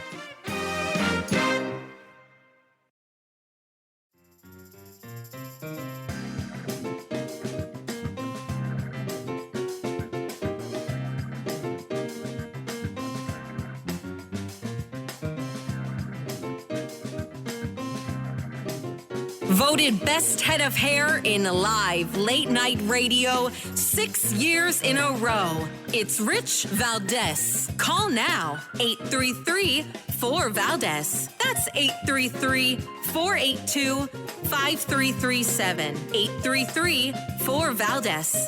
That's Valdez with an S. All right, America, welcome back. And a suspected MS-13 gangbanger allegedly sex trafficked an underage migrant in New York City after jumping bail in a child abuse case. So this guy is a suspected member of the notorious MS-13 street gang. He's accused of sex trafficking a 17-year-old migrant girl he recruited out of a Queens shelter. Now, while still on the lam for allegedly fondling a 9-year-old girl years earlier, his name, Alfredo Morocho. This guy looks terrible. 37 years old, who was also hit with bail jumping for skipping out on a 2018 child molestation case, is finally being held on Rikers Island without bail. Wow. He's now charged with 2 counts of sex trafficking of a child, 5 counts of promoting prostitution, and 2 counts of patronizing a person in prostitution for this new case. And what the prosecutor said, Melinda Katz, who, by the way, Melinda Katz is the district attorney for Queens County, Queens, New York. Queens District Attorney Melinda Katz is ex-wife to a frequent guest here, Curtis Sliwa. And they have a couple of kids together I've met, really nice kids. Anyway, no child should ever be exploited. Queens District Attorney Melinda Katz said in a statement the underage victim in this case was preyed upon for financial gain. I agree with her on that 100%. The defendant is also accused of having sex with the victim himself, according to DA Katz. She said that she has a dedicated, significant team and resources to supporting those that are impacted by sex trafficking and to hold those accountable who manipulate and take advantage of other people's vulnerabilities. And I agree with that. Now, according to prosecutors, Morocho, the suspect here, was on the run in 2018 from a child molestation case when he approached the teen migrant at Queens Deli back in November and asked her if she wanted a job. After she told him she was underage, that's when this whole thing got out of hand. Over the following 4 months, he allegedly coerced the girl into prostitution, driving her to and from an apartment in Corona, Queens, for dates with her Johns, giving her half the money she collected at the end of the day. Morocho also encouraged the teenager to give him semi-nude photographs of herself that he would send to prospective customers, according to the prosecutors. On March 6th, he allegedly drove the victim to the Renaissance New York Flushing Hotel, where he negotiated a price for the girl's services with another patron of prostitution, not realizing it was an undercover cop. Police slapped the cuffs on him and hit him with felony charges. Mr. Morocho, the suspect, who authorities believe is tied to the MS-13 street gang because of several very specific tattoos, first got jammed up nearly 6 years ago when he was charged with fondling a younger girl, 9-year-old girl, outside of a cell phone store in Queens, New York, back in 2018. Well, look at that. Right in the street, this guy was doing this. Anyway, according to the complaint, the young lady was looking at phones in the display window at the cell phone store. She felt someone lift her skirt and touch her butt cheek over her black tights using their hand. The terrified girl turned around. Mr. Morocho told her, "Don't move. I want to do this for a little longer." Cops caught up with Morocho, who allegedly confessed that he was trying to record her butt. He was charged with unlawful surveillance, sexual abuse, harassment, and endangering the welfare of a child, according to the criminal complaint. Unbelievable. Yet Biden wants to keep the border open. His bail was set at $2,500 cash. So you get to prostitute a girl, you get to grab the butt of another girl that's 9 years old that you're taking video of, all of this stuff, and your bail is set at $2,500 cash or a $5,000 bond. I mean, come on. It's almost like saying, "Hey, listen, good job, congratulations. We're not going to lock you up and throw away the key." But he blew off a May 2019 court date. Of course he did. He doesn't take anybody seriously. Then had a warrant for his arrest issued, and that's what got him in this time. It wasn't until after his prostitution bust that prosecutors were finally able to hit him with bail jumping, and that's how they're holding him. He's back due in court on March 28th. What a crazy story that is. Now, we've had a lot of discussion tonight. I know that some of you guys want to weigh in on some of the other topics we've talked about this evening. I want to get to a few of your calls, so let's go over here to, let me see, what's We're going to go to our buddy Frank in Cumberland, Maryland on WCBC. Frank, go right ahead. What's on your mind tonight? In an earlier segment, you mentioned when you were growing up in Brooklyn near Flatbush, your Jewish neighbors had their own police force. And yes. Isn't that vigilantism? And why would you need vigilantes in the middle of Flatbush? Yeah, well, it's a very good question, Frank. Very, very astute. The reality was the Jews have always been the target of people that don't like them. And in order to protect themselves, they formed, legally formed, something called the JDL, the Jewish Defense League. And it was fully sanctioned by the NYPD and had the support of the police department, because wherever they started a chapter of the JDL, or in some places they call it, I think they call it Shamram, they made the neighborhood that much safer and reduced crime in those areas. So, it was effectively a neighborhood watch with guys that had taken the necessary steps to become armed guards and licensed to carry. And it was very safe, because they were constantly on patrol, so you didn't have to wait for somebody to respond to the neighborhood to get there. And I'm not sure if you know New York history very well, but there was a riot some years ago, Crown Heights riot, where it went on for quite a while. And there's been a number of these types of what the Jews call pogroms, these just attacks against the Jews. And so for that reason is why I think they have their own everything. Plus, I think they also, they believe in community. It's one of those kind of like, go to Chinatown, you see a lot of Chinese people. The Jewish neighborhood is very Jewish, and they really do stick together, and they both in culture and in faith. So I've always saluted them for that. I think it's a pretty cool thing. But that's the story of why they need their own police. And I don't know if it's a need or more of a we want to have our own police just because we want to be safe. But it's probably a cross between the two. Frank, thank you for your call. Big shout out to WCBC. Let's go to the next call. Tell me who it is and where they're calling from. Sarah in Bedford, Indiana, one of our faves. Sarah, what's on your mind tonight? Well, I was going to talk about Trump, but your last caller, I decided I'm going to change the subject and go back to New York. I grew up in Flatbush, and we moved out when I was 8. But it was going bad because kids from East Flatbush were coming over and stealing, and I remember a house getting firebombed, and after Dad died, Mom said, we're moving out. So the crime was getting bad, and so, they need vigilantes. And another thing, you talk about Crown Heights riot, I'd moved out to Indiana by then, but my mom was still living in New York, and she worked for an ophthalmologist, and they did an outreach program in Crown Heights to Orthodox Jews to talk about early signs of diabetes and how it can affect your eyesight, and she missed the Crown Heights riot by like a day or so. Good for her. I mean, literally, yeah. So that was I don't brutal. blame them for having, it was horrible. It was horrible, and the police just cordoned off stuff and let it happen.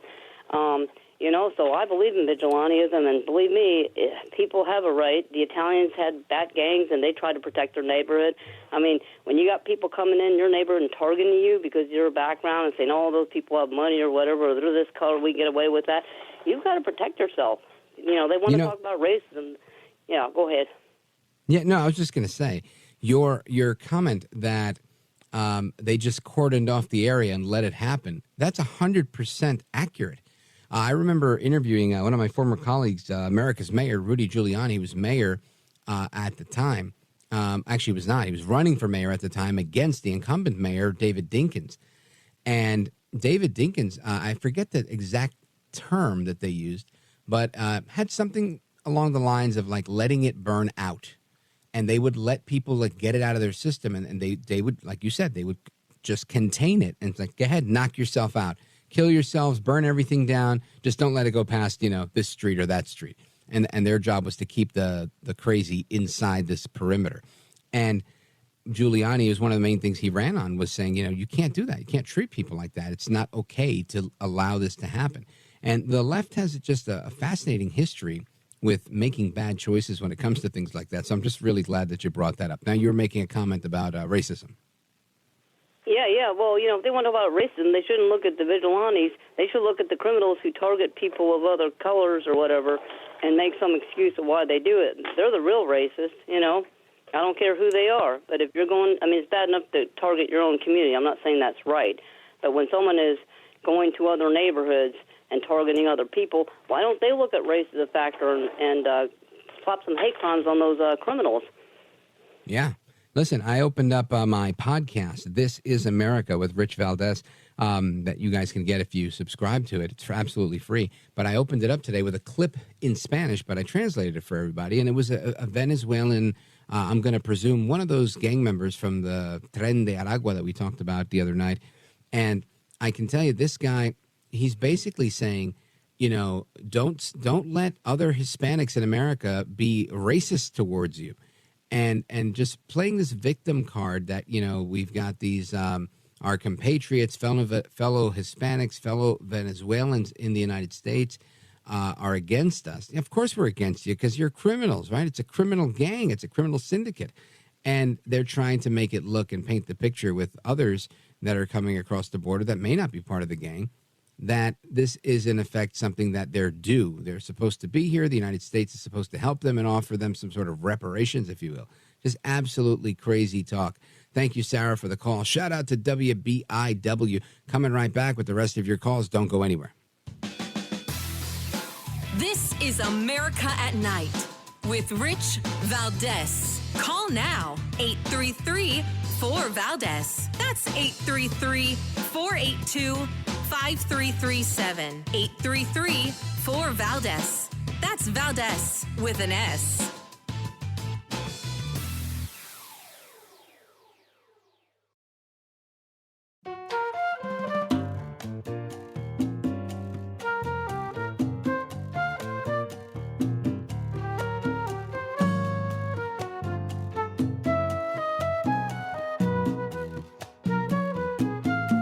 Rich Valdez, who, again, will do a fine job, and I know you'll enjoy listening to him. This is America at Night with Rich Valdez.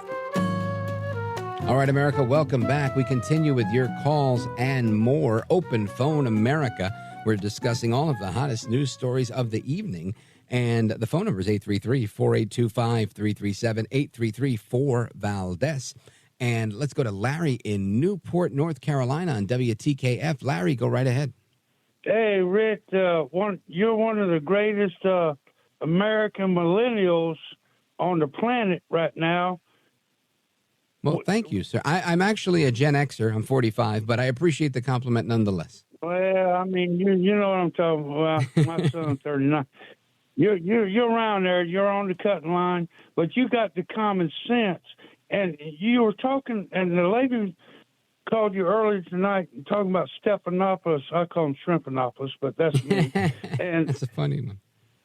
That defamation case. Why don't he go after Hutchinson and Cheney for making up that daggone story? Now, it's been reported. Good, they were very making good up point. A story about. Yeah, that he attacked the Secret Service guy, grabbed the wheel. I mean, it was pure fiction. I mean, everybody's making up their stories and stuff. Why don't he go, defamation about something in New York, 30 damn years? How about what they're trying to do to him right now? Defame him and sue him. Oh, he said he had $400 million in liquid. Oh, so let's just go take it all. Right.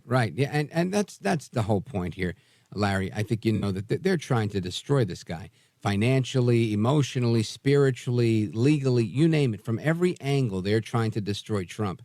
And I saw a video a couple of days ago from somebody I'm a fan of. I think he's a good person.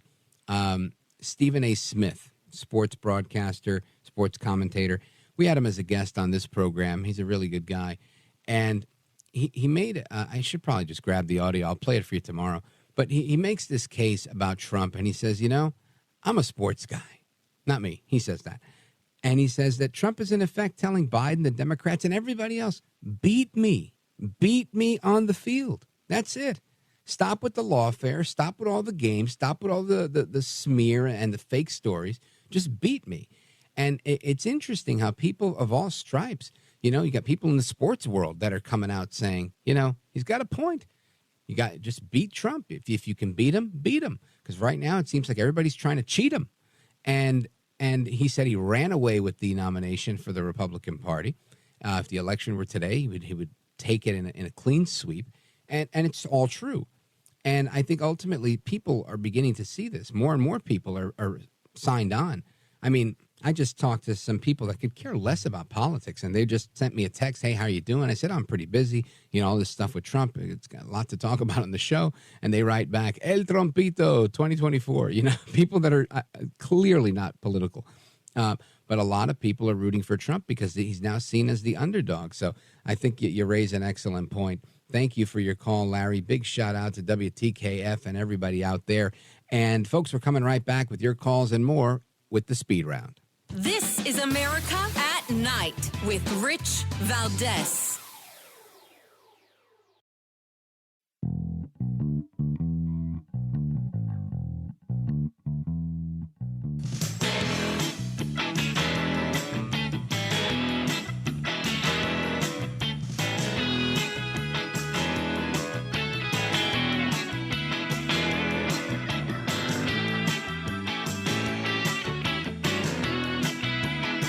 America at Night with Rich Valdez. All right, it's the Speed Round. We're going to keep it tight. Let's go to Frank, St. Clairsville, Ohio, WVLY. Frank, what are your thoughts? Hi, Rich. Yeah, I was. Now I'm on a delay. The call screener explained to me that I was on a delay. That's fine. I wanted to. I only have 45 seconds. He said. So listen, I like your show. It's the best night show there is. I think you got the best spirit, the best emotions. You know, you're real. You're really a good guy. Anyhow, the person. You're very welcome. The person who you were discussing the withdrawal from Afghanistan from, he was so irritating the way he prevaricated and used sophistic arguments to cover up with something that's really like the worst disaster. I don't know him. Otherwise, I would call him a deep state shill, but I'm not going to say that. Yeah, it was really, I'm a retired professor, so I'm used to his manner of speaking. And so you know about the academia elites that like to hide around their pontification and not answer the question. Yeah, it is what it is. I didn't want to beat the guy up. I invited him on the show, but it was just interesting to see how the conversation went. Instead of talking about facts, he wants to talk about language, like attack the word precipitous, or say, people who are criticizing that withdrawal, they just really want to criticize Biden. Yeah, I think you're right, Frank, and I appreciate it. Professor Frank in St. Clairsville, Ohio, thank you for your kind words and a very poignant analysis. Let us go now to Kevin in Dillon, South Carolina, WRNN. Kevin, go right ahead. Yes, I'm still here. I was calling to let you know it's absolutely disgusting what they're doing to our President Trump. This thing with Fannie Willis down here in Georgia, and the judge that gave money to the case, he gave money to her. His wife gave money to her. It's just total corruption. Yeah, I think you're right, Kevin. The music means they're kicking both of us out of here. But you're 100% right. What they're doing to Trump is a travesty. And not because it's Trump, it's because he represents the people in so many ways. Like our guest said, he's the consensus candidate. They're coming after us, not him. Folks, hasta la próxima. Thank you for your call, Kevin, by the way. Take care, good night, and God bless. We'll do it again tomorrow. I'm Rich Valdez.